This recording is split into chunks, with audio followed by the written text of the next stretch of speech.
Maintenant, en ce deuxième live du jour, je vais te parler de parentalité.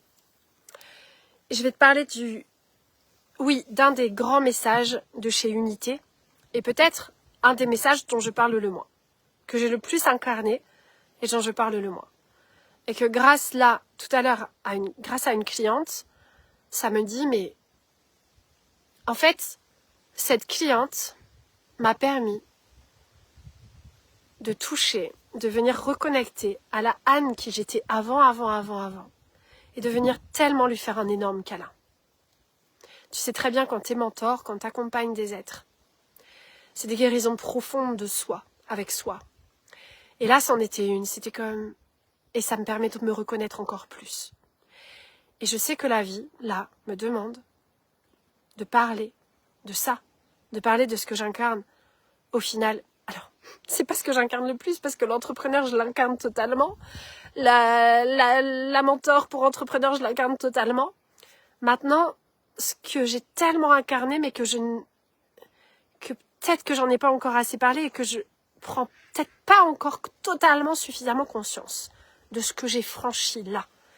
Et que tellement de parents ont à recevoir. Donc,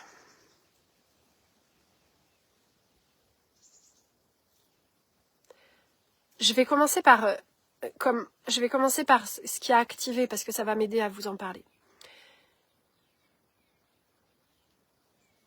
Ma cliente me dit, donc elle vit seule avec son enfant, maman solo, et elle a un enfant. Et cet enfant vit avec elle chaque jour, à chaque instant. Et en fait, elle me dit, ok, je suis freinée dans ce que j'ai envie de faire. Je suis ralentie dans ce que j'ai envie de faire. J'arrive pas à faire tout ce que j'ai envie de faire dans la journée. Et mon enfant, quelque part, râle, demande à être avec d'autres enfants, me dit qu'il voudrait qu'on aille là, qu'il voudrait qu'on fasse ça, qu'il voudrait en fait tout sauf ce qu'on est en train de vivre. Et moi, j'ai qu'une envie, c'est d'avancer dans mon lieu de vie, c'est d'avancer dans mes projets, c'est de réaliser ma vie. Ok.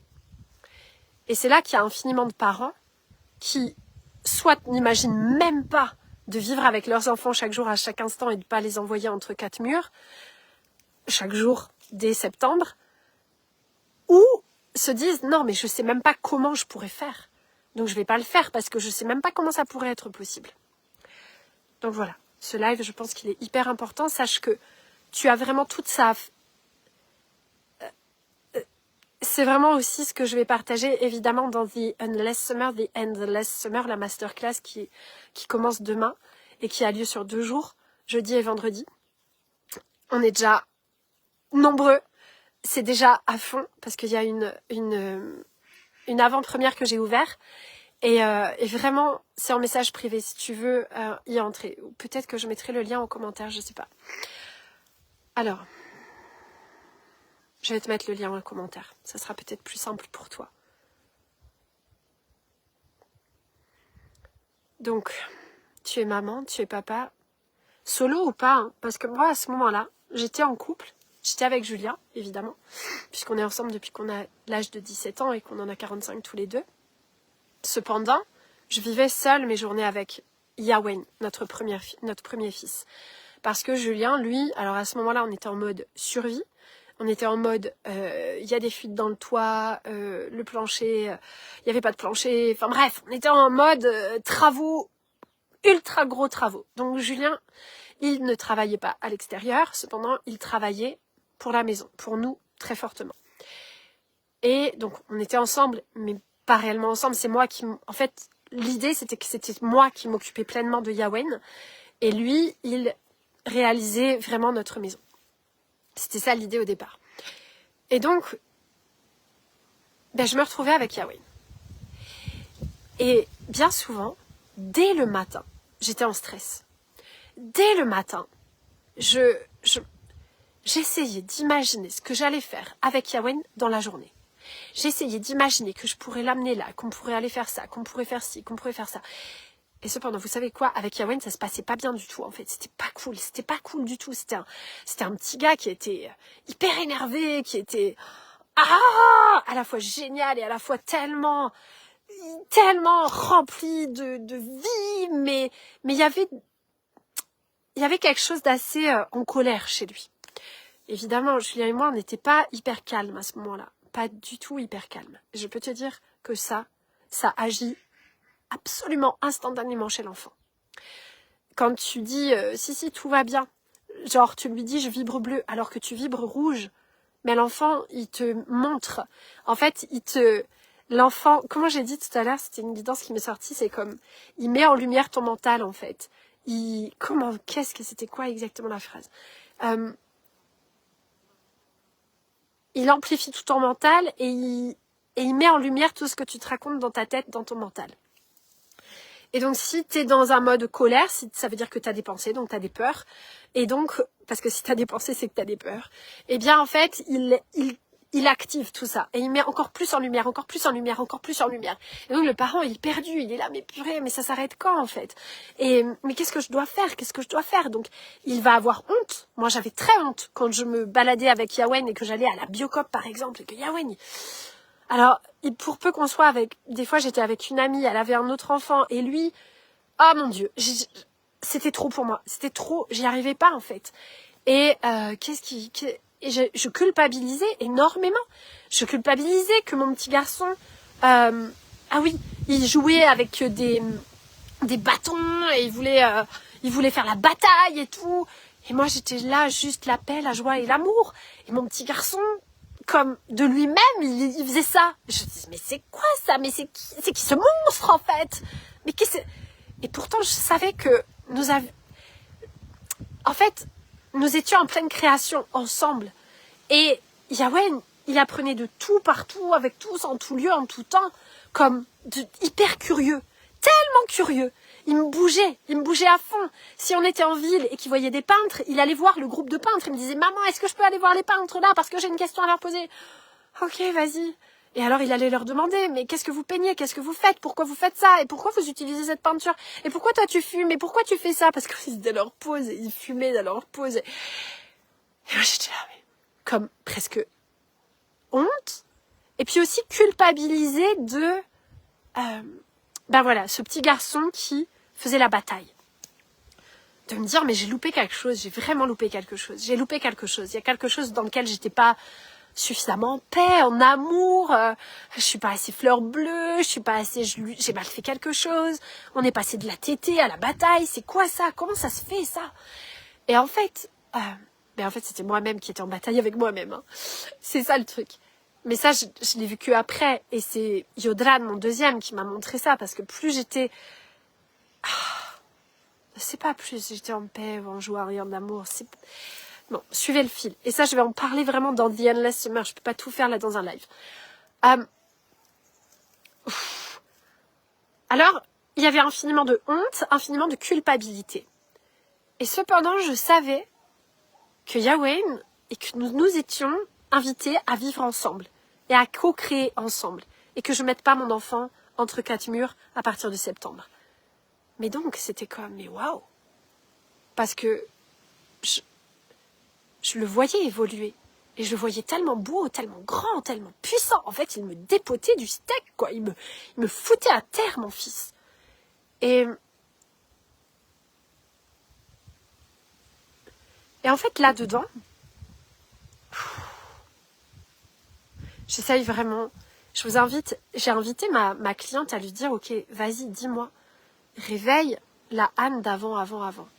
Parce que c'est pas facile pour moi de revenir il y a 18 ans, tu vois. Et un peu après, parce qu'il n'était pas si tout petit comme je t'en parle. Mais c'est super balèze et je sais pourtant que c'est là que j'ai à vous parler, vraiment. Parce que ce que j'ai traversé, c'est géant. Parce qu'en fait, ça fait 18 ans que je vis avec l'enfant chaque jour, à chaque instant, ok ? Ça fait 18 ans que mes enfants, ils apprennent de tout, partout, en tout temps, en tout lieu, avec tous, tout le temps. Ça fait 18 ans que, oui, nous vivons notre plus belle vie qui soit parce qu'elle n'a été que en s'améliorant de plus beau, de plus beau, de plus beau, de plus beau, de plus beau. Et qu'aujourd'hui, Yeshua, qui est notre dernier enfant là, de 6 ans, mais il est... Mais Julien et moi, on s'arrête, on se regarde et on se dit, mais c'est fou, quoi. En fait, il est complètement autonome en lui. Il est calme. Alors, ça n'empêche pas qu'il y ait des crises par moment. Et donc ça, pareil, je vais t'en parler dans The Endless Summer. Tu sais, là où tu crois que c'est le bonheur et que ça... Le bonheur dont je parle, c'est pas juste... En fait, je l'incarne, la vie. Hein. Je suis pas sur un nuage perché. Non, je l'incarne, la vie véritable. Et ce midi, par exemple, je vais en parler en profondeur, ça, dans la masterclass. Il y a eu une tornade, en fait, entre nos deux enfants. Yawen, lui, en ce moment, il était à Antibes ce matin. Il est peut-être plus près de toi que de moi. Et donc, nos deux enfants qui ont 14, 15 et puis 6 ans. C'était comme... Il y a eu une traversée de cris, de colère, d'énervement. Mais je vais pas mettre l'étiquette colère. Parce que si j'accroche dedans et que j'essaye d'expliquer, de comprendre et de tout ça, et de mettre une étiquette, je vais crocher et je vais leur accrocher cette étiquette. Et cette étiquette, ils vont la garder. Non. Ce que j'ai acquis à vivre avec l'enfant, c'est de ne pas crocher. Mais qu'est-ce qu'il y a derrière? C'est toute l'acquisition de la navigatrice qui je suis à la voile. C'est toute l'acquisition de cette femme qui fait son potager. Là, je suis dans mon domaine, dans mon jardin. Hein. Je suis dans mon jardin. Et donc, c'est quoi? C'est l'incarnation. Dans l'incarnation, moi j'ai adoré cette femme un jour que j'ai rencontrée et qui m'a dit, mais je faisais du yoga, j'étais enceinte, j'étais sur la plage de Tahiti dans le sud Finistère et j'avais un ventre énorme et je faisais le yoga, la posture, tu sais, comme ça là, et puis sur un pied. Et cette femme vient me dire, mais vous savez madame, je vais vous dire un poème que j'ai écrit. Et ce poème, peut-être qu'un jour, peut-être qu'à différents moments de votre vie, vous vous en souviendrez, mais je sais que vous vous en souviendrez toute votre vie. C'est que dans chaque journée, il y a le printemps, l'été, l'automne et l'hiver. Et voilà, moi j'avais reçu ça, donc j'étais enceinte de Yawen, t'imagines? Mais j'avais pas bien reçu le message, j'avais pas capté. J'avais pas capté qu'en fait il y avait un hiver, mais que derrière il y avait le printemps.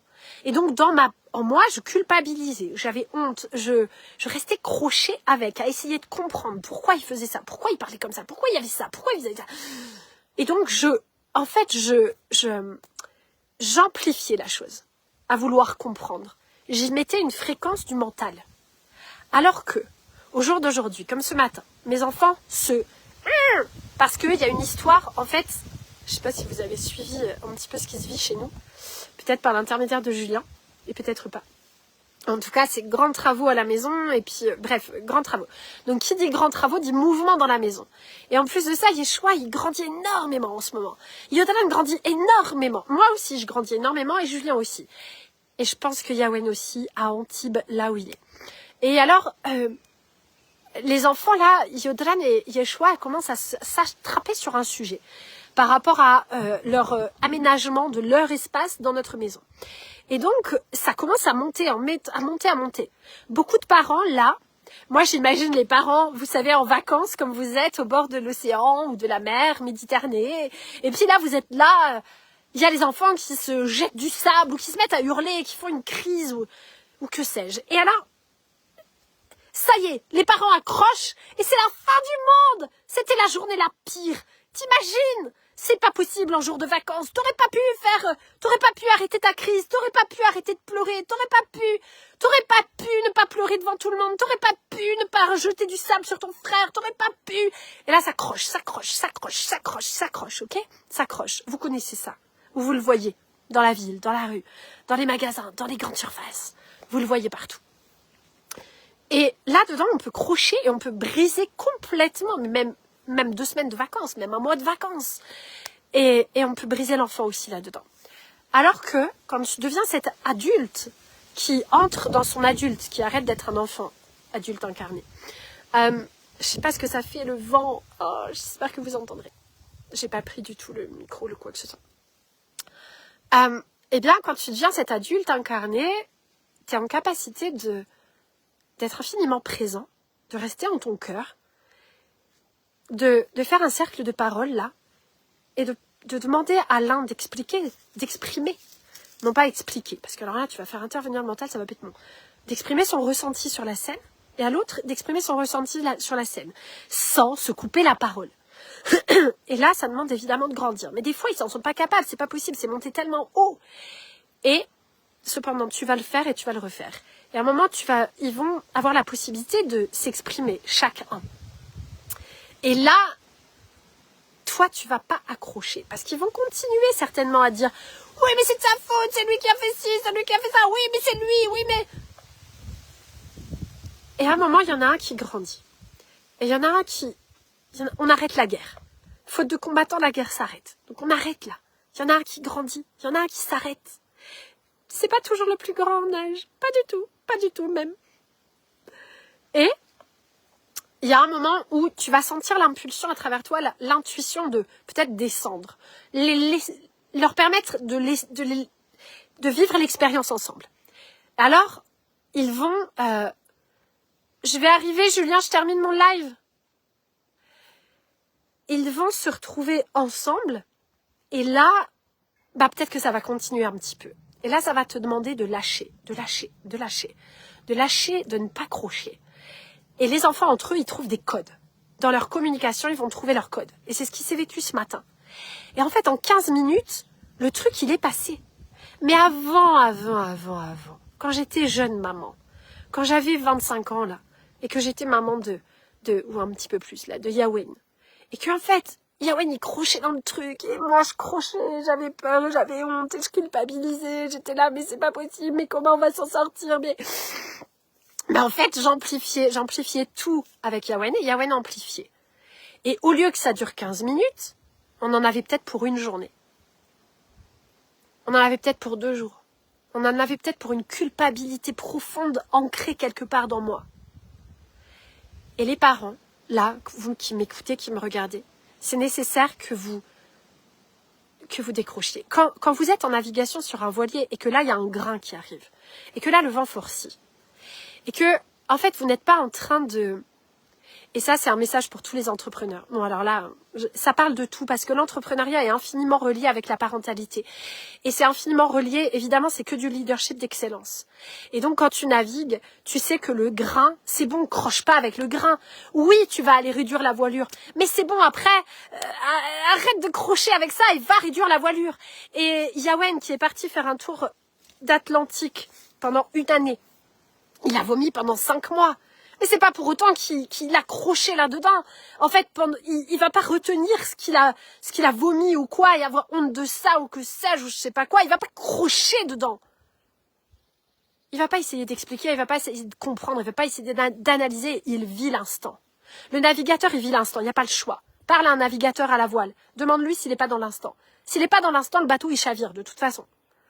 S'il y a l'ancre qui chasse en pleine nuit parce que le vent forcit, vois-tu, t'es dans l'instant. Et l'enfant nous demande d'être dans l'instant. Mais les parents qui sont partis dans le côté spirituel, dans le côté, tu sais, des écoles alternatives avec toutes ces écoles, alors les écoles machin, les écoles... je suis allée dans plein d'écoles juste pour voir ce que c'était. Mon Dieu. Mais mon Dieu. En fait, pour moi, c'est comme des espaces dans lesquels il y a c'est comme un aquarium doré de l'expérience qui est faussé de l'expérience de la vie. Mais ça, c'est un autre sujet.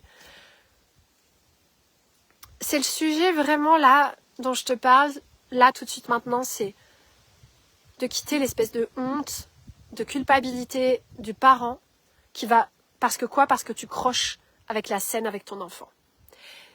Et donc, en tant que... Vraiment, je suis cette femme qui a 3 enfants, qui accueille tellement d'enfants dans la maison, qui a accueilli tellement de petits gars, de filles aussi avec, mais beaucoup les petits gars, donc t'imagines bien le truc. Eh bien, j'ai tellement appris à leur côté. J'ai tellement appris à... C'est quoi l'histoire ? C'est d'être dans l'instant, d'être dans la présence, d'être aligné en toi. Et que même si tu... Alors, il y a un grand outil, c'est... Ok, ça te capote, comme disent les Québécois, tu t'allonges par terre et tu dis à l'enfant. Tu dis à l'enfant tout ce que tu ressens en toi. Et si tu es une maman solo, là, seule avec un enfant, Tu dis à l'enfant ce que tu ressens en toi, à l'intérieur de toi. Et tu pleures. Laisse-toi pleurer, autorise-toi à pleurer. Il n'y a pas à... Tu sais, il n'y a pas à ce que tout soit rose dans la journée, que tu sois la maman super au top pour ton enfant. C'est en faisant ça et en voulant ça que en fait tu bloques la super maman qui tu es justement. Et moi, combien de fois je me suis mise par terre et j'ai pleuré. Et au lieu de dire que j'étais bleue à mon fils, je lui disais clairement que j'étais rouge. Et je lui disais, j'y arrive pas, c'est horrible, j'y arrive pas, ça me fait pleurer. Je ressens pas, je sais pas comment faire. J'ai mal au cœur, j'ai mal au ventre. Et en fait, Yawen, à ce moment-là, il arrêtait de crocher. Il arrêtait de crocher. C'était ça aussi, un des messages que je transmettais aujourd'hui. À ce moment précis, Yawen arrêtait de crocher. Il arrêtait quoi? Il arrêtait quand l'enfant croche et te bouscule, c'est parce que toi, tu t'es quitté. Parce que toi, tu essayes d'être la maman comme ci, comme ça. Parce que tu es fausse avec toi-même, en fait. Et l'enfant, il le voit complètement. Et il te met en évidence le mental en toi. Alors t'imagines un peu, quand tu es entrepreneur et que tu es maman, que tu vis avec tes enfants, et que ça te demande un leadership d'excellence. C'est le leadership de la navigatrice, c'est le leadership de celle qui œuvre avec la terre. Et là, comment on fait là? Il n'y a pas d'eau qui coule depuis tant de jours. Comment on fait là? Comment on fait? Est-ce que tu gardes le cap? Est-ce que tu t'effondres? Est-ce que tu pleures? Est-ce que tu dis, oui, mais tu sais ce qui se passe dans le monde en fait, blabla et blabla et blabla? Ou est-ce que tu gardes ton alignement, ton cap, que tu restes dans ton cœur et que tu te diriges? Et les enfants sont les grands maîtres de ça. Oh, mais j'ai tellement à te partager. Viens dans la masterclass The Endless Summer, The Endless Summer. Je te mets le lien direct, accessible, en commentaire sous ce live. Et viens. C'est tellement... c'est génial. C'est génial. Tu vas grandir en exponentiel au nom de l'enfant. Et merci pour toi, merci pour ton enfant, merci pour sa vie entière. Parce que Yawen, il est passé par tous ces trucs-là où moi, j'étais dans mon merdier, quoi. Mais je vois bien qu'il est choix, mais ça n'a rien à voir, quoi. C'est tellement plus doux pour lui, tellement plus simple, et pour moi, et pour Julien, et pour nous tous. Donc, c'est à toi, parent, de te réveiller. Et je suis là pour te soutenir, avec toute mon expérience suprême de la maternité, parentalité, parce que ça fait 18 années que j'ai jamais quitté une seule journée ce job. Donc évidemment, je l'incarne tellement que je le vois même pas. Je t'embrasse. Je suis là pour toi, avec tout mon amour de maman. Ciao, ciao. J'aime beaucoup accompagner les papas aussi. Je vous embrasse.